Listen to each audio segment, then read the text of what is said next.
Bonnie and Clyde, the most romanticized criminal couple in American history, killed by the government for a string of crimes that included, and this is real, stealing cars.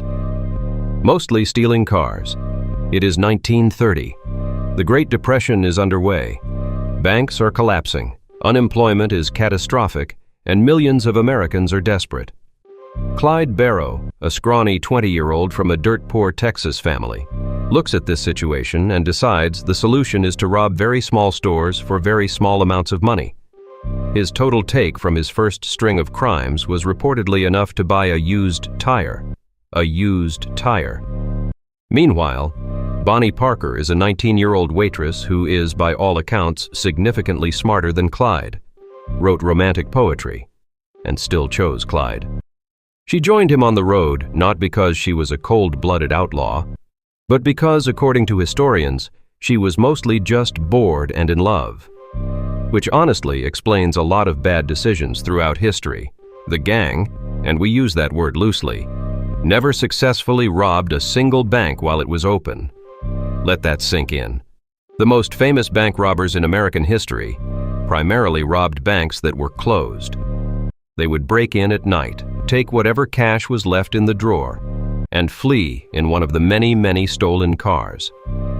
At one point, investigators linked them to over a dozen stolen vehicles in a single month.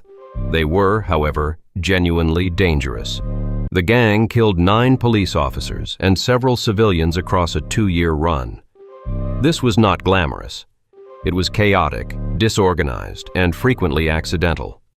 One of their most infamous shootouts happened because they accidentally drove into a police ambush while looking for a picnic spot.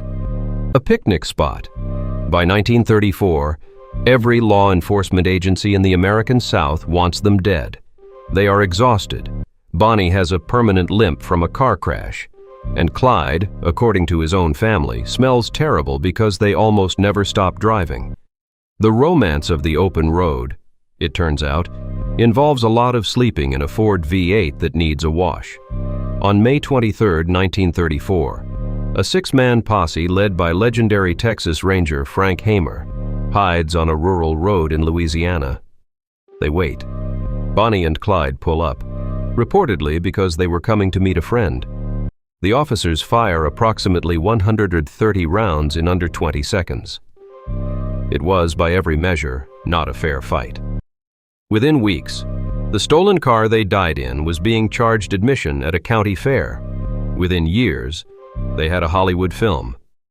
Within decades, they were on posters in college dorms next to Bob Dylan. 2 people whose combined net criminal earnings probably didn't cover their gas bill became the permanent symbols of rebellious glamour. Clyde would have been absolutely insufferable about it.